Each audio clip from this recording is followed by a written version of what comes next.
Some men get midlife crises and buy sports cars. I got a wife who looked at me like I was something she'd scrape off her shoe and a refrigerator full of light beer that tasted like disappointment.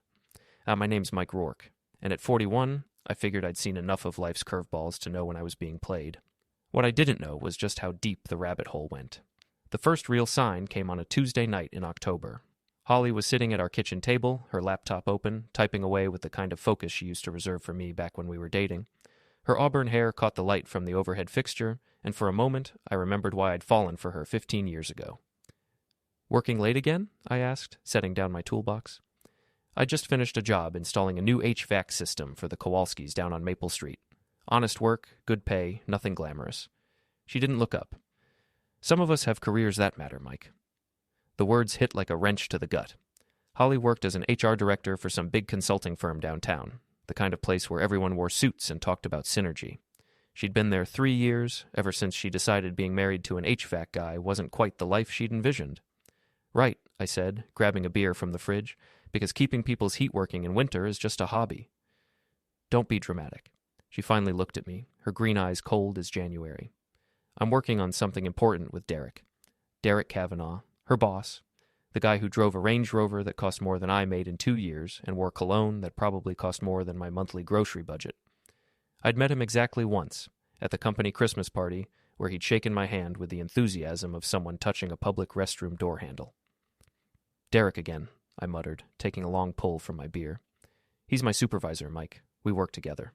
I know that's a foreign concept to you." Before we dive deeper into this story, I have one small request. Please subscribe, drop a like, comment, and hit that hype button to boost this channel so more people can discover these incredible Reddit stories. There it was again, that tone, like I was some kind of caveman who couldn't possibly understand the complexities of her sophisticated world. I'd been hearing it more and more lately, and each time it felt like another brick in the wall she was building between us. I walked over to the window and looked out at our small backyard. We'd bought this house in Revere 7 years ago, back when Holly still laughed at my jokes and didn't flinch when I touched her. It wasn't much, a modest 2-bedroom colonial with a postage stamp yard, but it was ours. Or at least, I thought it was. "Holly," I said, turning back to her, "when's the last time we actually talked? I mean, really talked, not just logistics about bills and schedules." She sighed, the kind of long-suffering exhale that suggested I was being unreasonable. "I'm busy, Mike. This project with Derek is crucial for my career advancement. Maybe if you understood ambition..." "Maybe if I understood ambition?" I set my beer down harder than necessary. "I work 60 hours a week. I built this business from nothing. I understand plenty about ambition." "That's not the same thing." She closed her laptop with a snap. "You fix air conditioners, Mike. I'm developing human resource strategies that affect hundreds of employees." The condescension in her voice was thick enough to cut with a knife. This was new territory for us. Sure, we'd had our rough patches over the years, but Holly had never been outright dismissive of what I did for a living. Something had changed, and I was starting to suspect it had everything to do with Derek Cavanaugh. "You know what?" I said, grabbing my keys from the counter. "I'm going to Polly's." "Of course you are." She opened her laptop again. "Run to your friend whenever things get difficult." I paused at the door. Things wouldn't be difficult if my wife treated me like something other than an inconvenience. She didn't respond, just kept typing. The sound of her fingers on the keyboard followed me out the door like machine gun fire. Paulie Torino lived 3 blocks away in a house that looked exactly like ours, but somehow felt more like home. He'd been my best friend since high school, back when we were both convinced we'd conquer the world. He'd tried the police academy for a few years before deciding he preferred installing security systems to chasing criminals. Smart move, as it turned out. "You look like someone just told you Santa Claus was a myth," Paulie said when he opened the door. He was still wearing his work clothes, black polo shirt with Torino security embroidered on the chest. Worse, Holly's being Holly, but with extra venom tonight. Paulie stepped aside to let me in. His living room was a monument to bachelorhood. Leather furniture that had seen better days, a massive TV, and enough sports memorabilia to stock a small museum. His divorce had been finalized 2 years ago, and he seemed genuinely happier alone than he'd ever been married. "What's she doing now?" he asked, heading to the kitchen and returning with 2 bottles of beer. "Same thing she's been doing for months. Working late with Derek, talking to me like I'm some kind of evolutionary throwback, generally acting like being married to me is her biggest regret." Paulie settled into his recliner and studied me with the kind of attention he used to reserve for suspects. You think something's going on with this Derek guy? The question hung in the air like smoke. I'd been dancing around it for weeks, not wanting to admit what my gut was telling me. I don't know. Maybe. She's different, you know? Like she's already checked out of our marriage, but forgot to mention it to me. Different how? I took a sip of beer and tried to organize my thoughts. She used to at least pretend to be interested in my day. Now she acts like my job is some kind of embarrassment. She's always on her phone, always working late, always talking about Derek this and Derek that. And the way she looks at me, I shook my head. It's like I'm something she stepped in. Paulie nodded slowly. You want my professional opinion? Shoot. In my experience, when someone starts treating their spouse like garbage out of nowhere, it's usually because they're trying to justify something they're already doing or planning to do. Makes it easier to rationalize if they convince themselves the other person deserves it. The words hit home harder than I wanted to admit. So you think she's cheating? I think you should pay attention. Document things, protect yourself. He leaned forward. Look, Mike, I've seen this movie before. My ex-wife pulled the same routine before she decided she'd rather be married to her yoga instructor. The contempt, the sudden interest in her appearance, the mysterious work projects. It's all textbook. I spent another hour at Paulie's, letting him talk me through the warning signs I'd been too stubborn or too scared to acknowledge. When I finally got home, it was past 11. Holly's car was in the driveway, but the house was dark except for the porch light. I found her in our bedroom, already in bed, pretending to sleep. But I could tell from her breathing that she was awake. We lay there in the darkness, 18 inches apart, might as well have been on different planets. That's when I made the decision that would change everything.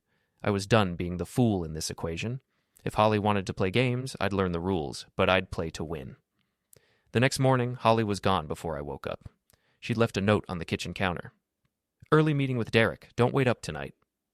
I stared at that note for a long time, reading between the lines. Then I folded it carefully and put it in my wallet. Evidence. Paulie was right. It was time to start paying attention. I'd always been good at fixing things, furnaces, air conditioners, relationships. But this was different. This required a different kind of skill set, one I wasn't sure I possessed. Lucky for me, I had Paulie. First rule of surveillance, he said, sitting across from me at Murphy's Diner the next morning. Don't do anything illegal. Second rule, document everything. We were tucked into a corner booth, speaking in low voices while the breakfast crowd ignored us. Paulie had his phone out, showing me an app that could track expenses. Start with the money, he continued. Check your bank statements, credit card bills, anything that shows unusual spending patterns. Hotels, restaurants, gifts you didn't give her. I pulled out my phone and logged into our joint checking account. What I saw made my stomach drop. 3 charges in the past 2 weeks at the Marriott downtown, each one on a weekday afternoon, each one for exactly 4 hours. Oh, found something? Paulie asked, reading my expression. I turned the phone so he could see. He whistled low. 4-hour blocks at a hotel 15 minutes from her office. That's not a coincidence, Mike. The evidence was right there in black and white, but part of me still wanted to believe there was an innocent explanation. Maybe they were hosting client meetings there. Maybe the company was putting up visiting executives. Maybe I was paranoid and desperate and seeing patterns where none existed. There's more, I said, scrolling through the charges. Dinner at Chez Laurent last Friday. That's a $200 a plate place. She told me she was working late.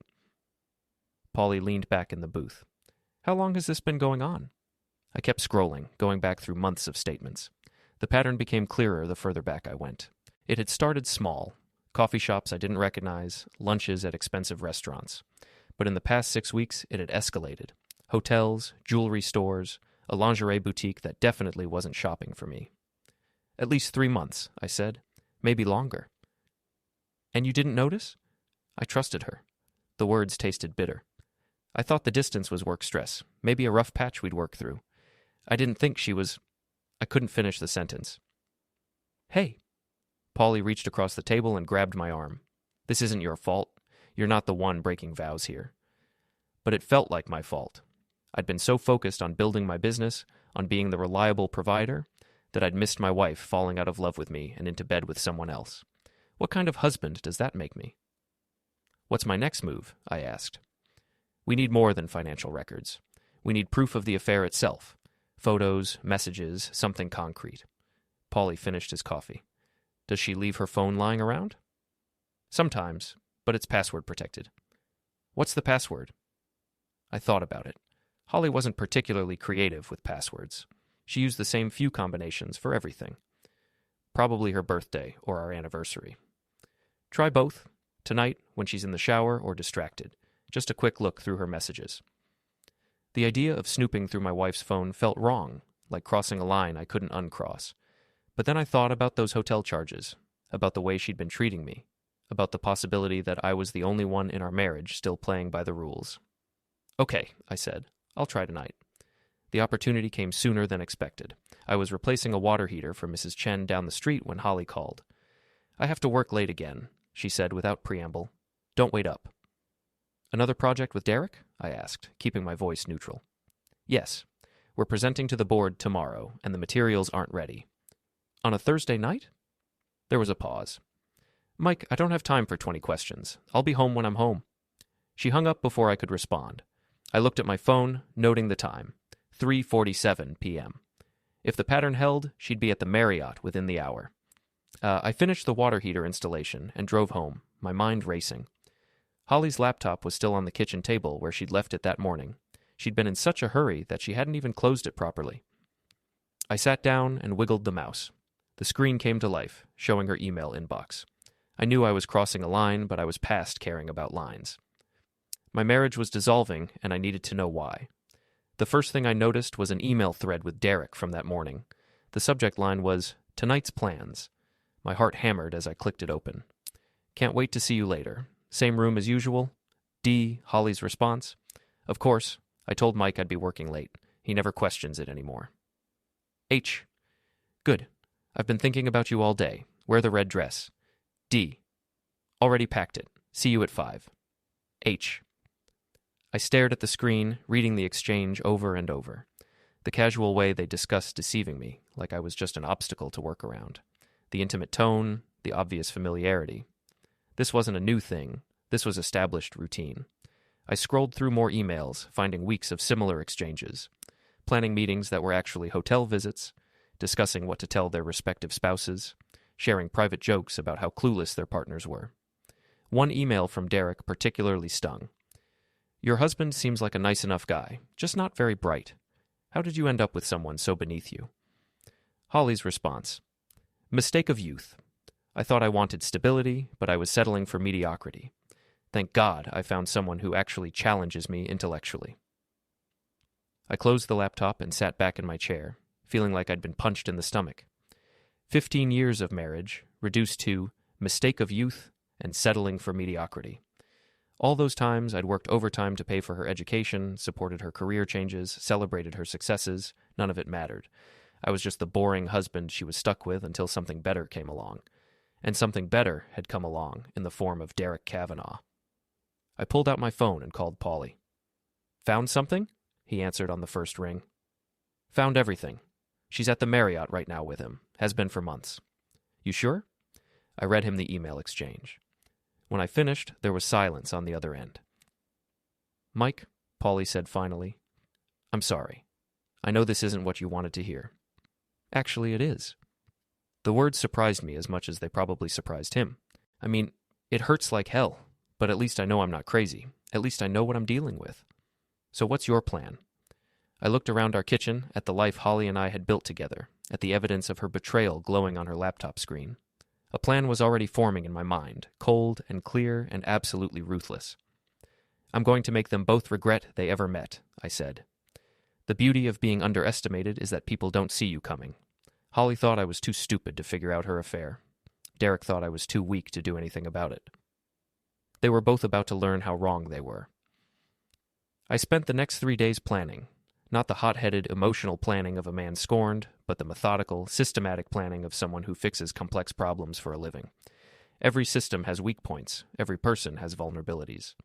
I just had to find them. First, I needed more evidence. The emails were good, but I needed something that would hold up in divorce court. Something that would ensure Holly got exactly what she deserved when this was all over, which was nothing. I started with her phone. Thursday night, when she came home from her late meeting, smelling like expensive cologne and looking thoroughly satisfied, I waited until she was in the shower to make my move. Her phone was charging on the nightstand. I tried her birthday first, 0-8-1-5. Nothing.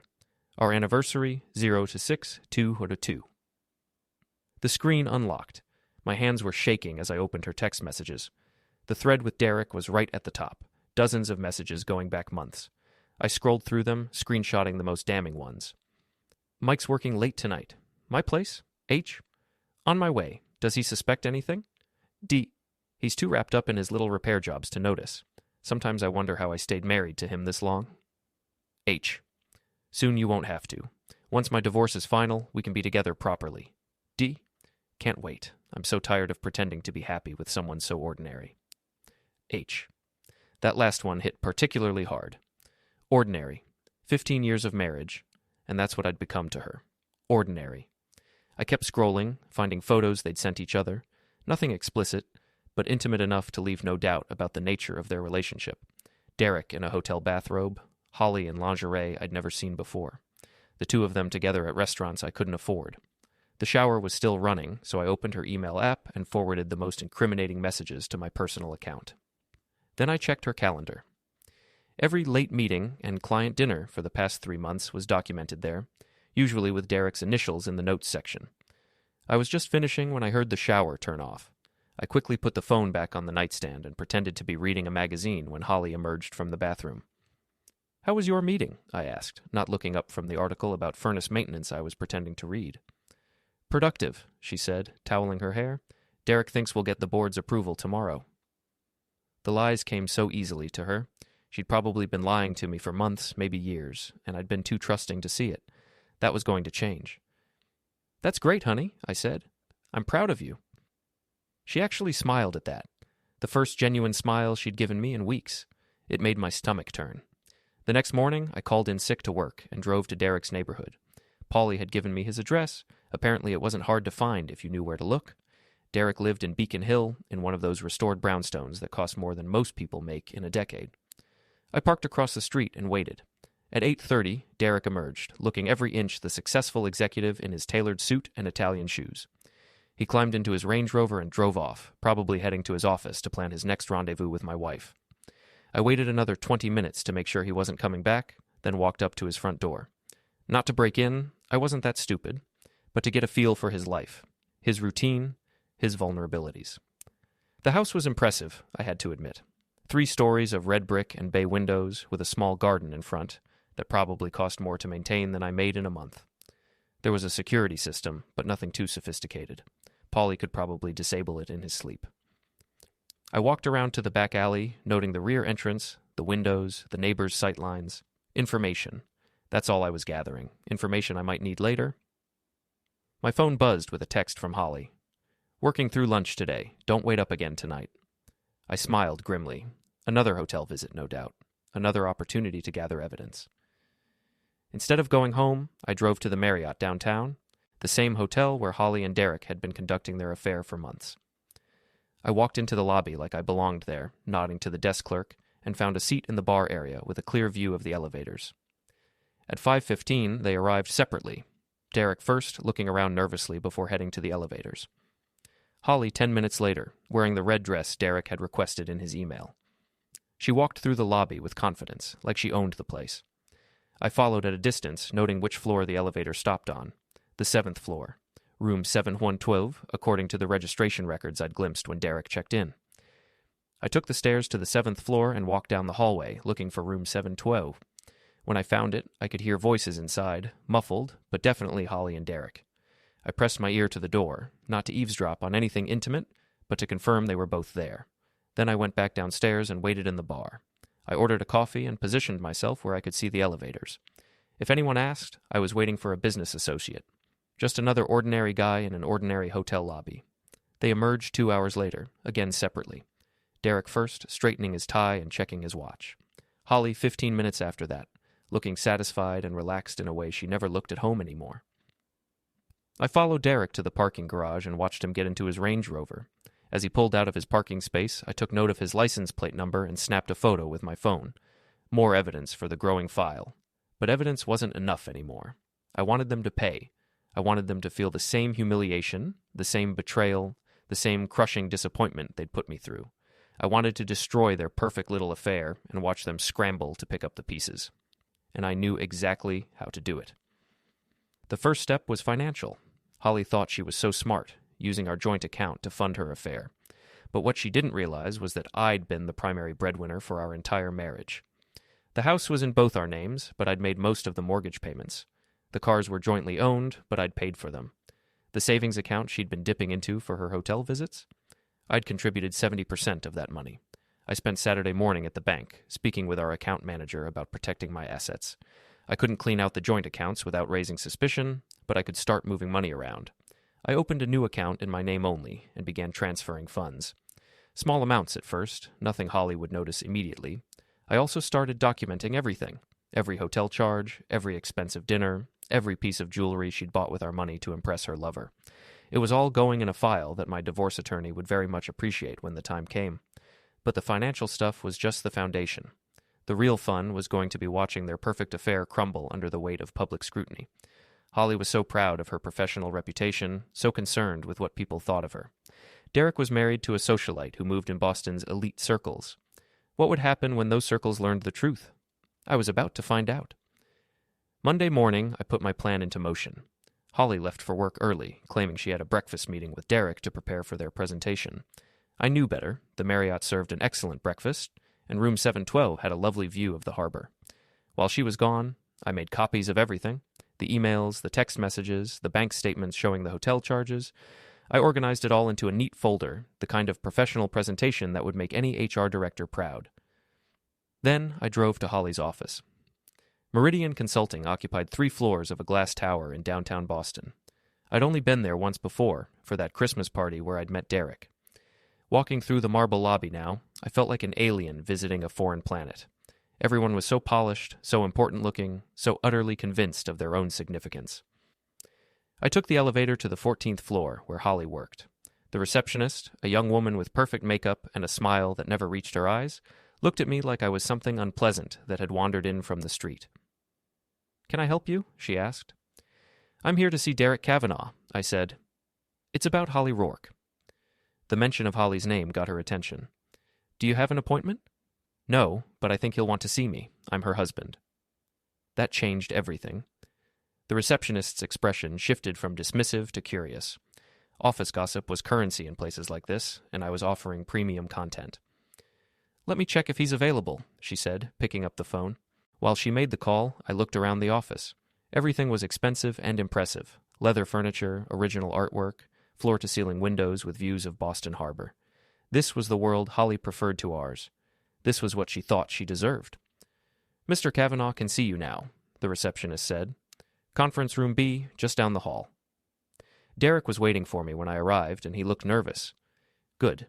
He was a handsome man, I had to admit, tall, well-built, with the kind of silver-haired sophistication that probably made women swoon, but up close I could see the weakness in his eyes. He was a man who'd never been challenged, never had to fight for anything. "Mike," he said, extending his hand, "this is unexpected. Holly didn't mention you were coming by." I shook his hand, noting his soft palms and manicured nails. "Holly doesn't know I'm here. We need to talk." His nervousness increased. "About what?" I sat down at the conference table and opened my folder. "About the Marriott, about room 712, about the fact that you've been sleeping with my wife for the past 4 months. The color drained from Derek's face. He sat down heavily, his confidence evaporating like steam. "I don't know what you think you know," he began. "I know everything," I interrupted, sliding a copy of their email exchange across the table. "I know about the hotel visits. I know about the lies you've both been telling. I know you think I'm too stupid to figure it out." Derek stared at the emails, his hands shaking slightly. "Mike, I can explain." "No need. It's all pretty clear." I leaned back in my chair, enjoying his discomfort. "The question is, what are we going to do about it?" "What do you want?" he asked quietly. "I want you to understand that actions have consequences. You thought you could take my wife, destroy my marriage, and walk away without any repercussions. You were wrong." I stood up and walked to the window, looking out at the harbor. "You have a wife, don't you, Derek? Sloane? I believe she's on the board of several charities, very prominent in Boston society." "Leave her out of this," Derek said, his voice sharp. "The way you left me out of it?" I turned back to face him. "I don't think so. See, I've been doing some research on Mrs. Cavanaugh. Very impressive woman. Very concerned with reputation and social standing. I wonder how she'd react to learning about your extracurricular activities. Derek's face had gone completely pale. You can't. I can do whatever I want, I said calmly, just like you did. The difference is, when I destroy someone's life, they'll deserve it. I gathered up my papers and headed for the door. Oh, and Derek, you might want to find a new hotel. The Marriott keeps excellent records, and I have copies of all of them. I left him sitting there, staring at the conference table, his perfect world cracking around him. But I wasn't done, not even close. My next stop was Holly's favorite coffee shop, a trendy place called The Daily Grind, where she met her girlfriends every Wednesday morning. I knew her routine. She'd be there at 10 o'clock sharp, holding court with Rachel, Tiffany, and Marcy, 3 women who lived for gossip and drama.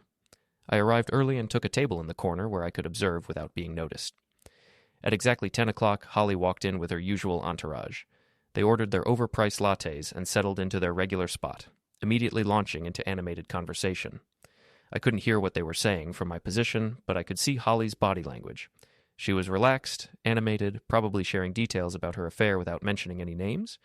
These women were her confidants, the ones she turned to when she needed validation for her choices. They were also notorious gossips who couldn't keep a secret if their lives depended on it. I waited until they were deep in conversation, then walked over to their table. Holly, I said pleasantly, mind if I join you? The look of shock on her face was priceless. Her 3 friends stared at me with undisguised curiosity. Holly's boring husband rarely made appearances in their sophisticated social circle. Mike, Holly stammered, what are you doing here? I was in the neighborhood and thought I'd surprise you. I pulled up a chair and sat down. I hope I'm not interrupting anything important. We were just having girl talk, Rachel said, her eyes bright with interest. She was a real estate agent who specialized in luxury properties and gossip in equal measure. Girl talk, I repeated. About work, men, the usual. Holly's face was flushed with embarrassment and anger. Mike, I'm sure you have somewhere else to be. Actually, I don't. I signaled the waitress. Coffee, please, black. The tension at the table was thick enough to cut with a knife. Holly's friends were clearly sensing drama, and they were loving every minute of it. So, I said conversationally, Holly's been working a lot of late nights lately, really dedicated to her job. I admire that about her. Holly's always been ambitious, Tiffany said. She was married to a lawyer and considered herself an expert on professional relationships. Oh, absolutely, especially when it comes to working with Derek Cavanaugh. They make quite a team. I watched Holly's face carefully. She was trying to maintain her composure, but I could see the panic in her eyes. Derek's her boss, Marcy chimed in. Holly's told us all about him. Has she? I looked directly at Holly. What exactly has she told you about Derek? Holly's mouth opened and closed like a fish out of water.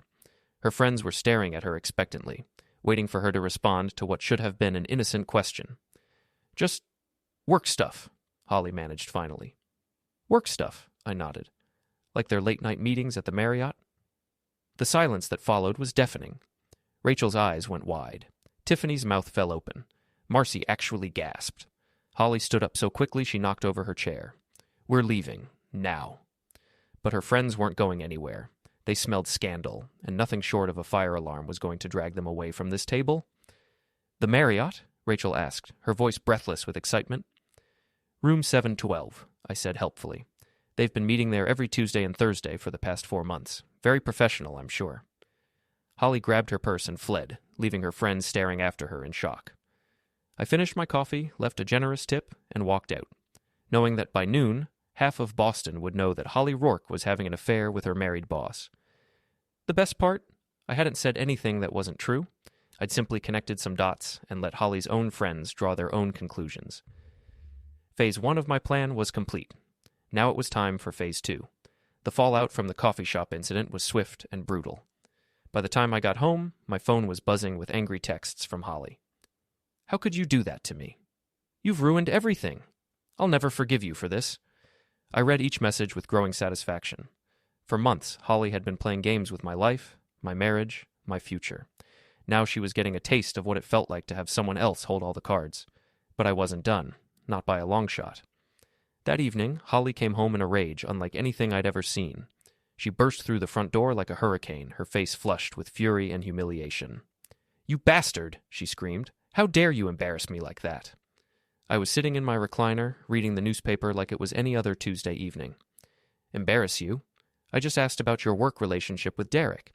If that embarrassed you, maybe you should examine why. You know exactly what you did. Rachel's already called me 3 times. Tiffany's been texting everyone we know. My reputation is ruined. Your reputation? I folded the newspaper and looked at her calmly. Holly, you've been cheating on me for months. Your reputation should be ruined. She stared at me like I'd grown a second head. You know? I've known for weeks. The hotel charges on our credit card were a clear sign. Did you honestly think I was too clueless to notice? Holly sank onto the couch, the fight going out of her as suddenly as it had arrived. Mike, I can explain. No need. I've read your emails, your text messages. I know all about your mistake of youth and how you settled for mediocrity. I know Derek thinks I'm not very bright. I know you've been laughing at me behind my back for months. Tears started flowing down her cheeks, but I felt nothing. No sympathy, no desire to comfort her, no urge to fix what was broken between us. She'd made her choices. Now she had to live with the consequences.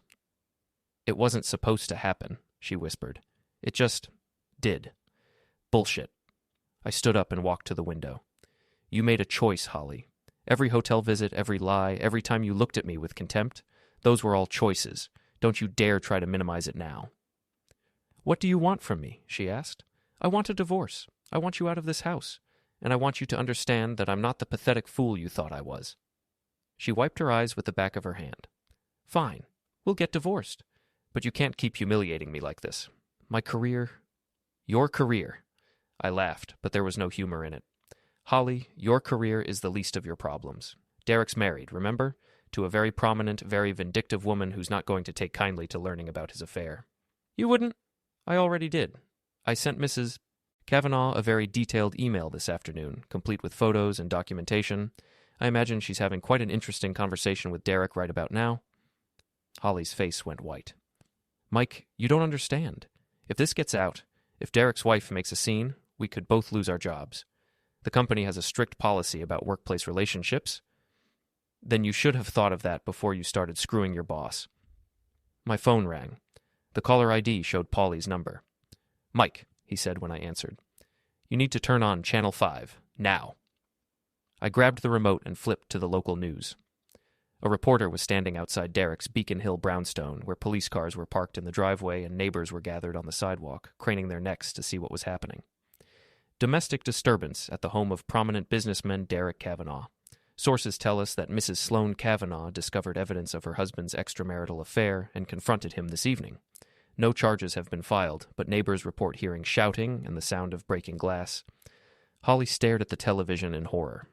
Oh my God, Sloane knows. Everyone's going to know. I turned off the TV. Like I said, actions have consequences. This is insane, Mike. You've destroyed both our lives over a stupid affair. People make mistakes. Mistakes? I turned to face her, and she must have seen something in my expression that made her step back. A mistake is forgetting to pay a bill or leaving the garage door open. What you did was a deliberate betrayal of everything we built together. You don't get to call it a mistake just because you got caught. Holly collapsed back onto the couch, sobbing. For a moment, I almost felt sorry for her. Almost.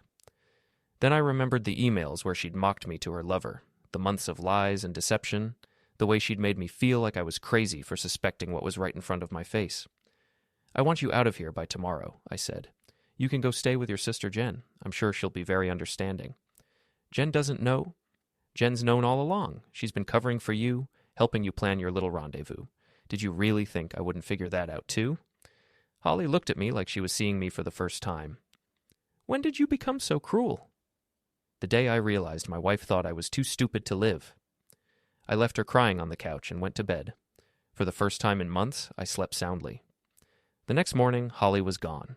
She'd packed 2 suitcases and left her key on the kitchen counter, along with a note that said simply, I'm sorry. Too little, too late. I made coffee and sat at the kitchen table, planning my next move.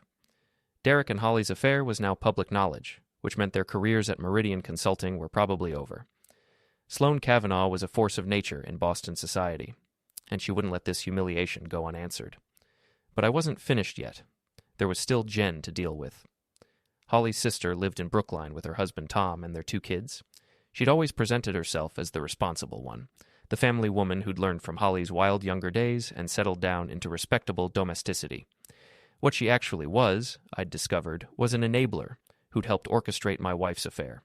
I'd found the evidence in Holly's phone, text messages between the sisters going back months, with Jen providing alibis and cover stories for Holly's hotel visits. "Tell Mike you're having dinner with me," one message read. "Tom's working late, so he won't know you're not here." Jen had been complicit in the destruction of my marriage, and she was going to pay for it. I drove to Brookline and parked outside Jen's house. It was a nice neighborhood, full of young families and well-maintained lawns. Jen's house was a colonial similar to mine, but bigger and more expensive. Tom was a software engineer who made good money, and Jen had never worked outside the home. I waited until I saw Tom leave for work, then knocked on the front door. Jen answered wearing yoga pants and a concerned expression. "Mike, what are you doing here? Is Holly okay?" "Holly's fine," I said. "Can I come in? We need to talk." She hesitated, clearly uncomfortable, but stepped aside to let me enter. The house was immaculate, decorated in the kind of neutral tones that suggested professional interior design. "Coffee?" she offered. "Sure." We sat in her kitchen, and I studied her face while she poured coffee from an expensive machine. Jen looked like a younger version of Holly. Same auburn hair, same green eyes, same ability to lie with a straight face. "Mike," she said, sitting across from me, "I know you and Holly are having problems, but—" "I know you've been helping her cheat on me," I interrupted. Jen's coffee cup froze halfway to her lips. "What?" "I've seen the text messages, Jen. I know you've been providing alibis for her affair. I know you helped her plan hotel visits and cover stories. I know you've been lying to Tom about where Holly really was during those sister dinners." She set down her coffee cup with shaking hands. "Mike, I can explain." "I'm sure you can, just like I'm sure Tom would be very interested in hearing your explanation." "You can't tell Tom," she whispered. "He doesn't understand Holly like I do. He'd never forgive me for lying to him." "The way I'll never forgive Holly for lying to me?" Jen started crying, but I felt no more sympathy for her than I had for Holly. She'd made her choice when she decided to help destroy my marriage. "Please," she begged. "I was just trying to be a good sister. Holly was so unhappy, so she decided to make me unhappy instead, and you helped her do it." I stood up and walked to the window, looking out at the perfect suburban street. "Here's what's going to happen, Jen. You're going to call Holly and tell her she can't stay here. You're going to tell Tom the truth about what you've been doing, and you're going to think very carefully about the kind of person you want to be going forward." "I can't tell Tom. It would destroy our marriage." "Then you should have thought of that before you helped destroy mine." I left Jen crying at her kitchen table and drove home, feeling a sense of completion I hadn't experienced in months. The people who'd betrayed me were facing the consequences of their actions. Holly's reputation was in ruins. Derek's marriage was over. Jen's perfect life was about to implode. It wasn't enough to erase the pain they'd caused me, but it was a start. That evening, Polly came over with pizza and beer. We sat in my living room, watching the news coverage of Derek's domestic situation, which had escalated into a full-blown society scandal. "You know," Polly said, raising his beer bottle in a mock toast, "I never thought I'd see the day when Mike Rourke became the most ruthless guy I know." "I'm not ruthless," I said. "I'm just tired of being everyone's doormat." "Same thing sometimes." He took a swig of beer. "So what's next? Witness protection? New identity?" I laughed, and it felt good. "Nothing that dramatic. I'm going to divorce Holly, sell this house, and start over somewhere new. Maybe Florida. I hear the HVAC business is booming down there." "Sounds like a plan." Polly studied me for a moment. "Any regrets?" I thought about it. Did I regret destroying the lives of people who'd betrayed me? Did I regret exposing the truth about Holly's affair? Did I regret refusing to be the victim in this story? "No," I said finally. "No regrets at all." And I meant it. For the first time in months, I felt like myself again. Not the boring, ordinary husband Holly had grown to despise, but the man I'd always been underneath. Smart, capable, and absolutely unwilling to be taken for a fool. The phone rang. It was Holly. "Mike," she said, her voice small and defeated. "Can we talk? Please?" "We have nothing to talk about," I said. "Call my lawyer if you want to discuss the divorce." "I made a mistake." "No, Holly, you made a choice, and now you get to live with it." I hung up and turned off my phone. Outside, it was starting to rain, but inside my house now, everything was exactly as it should be. For the first time in 15 years, I was free.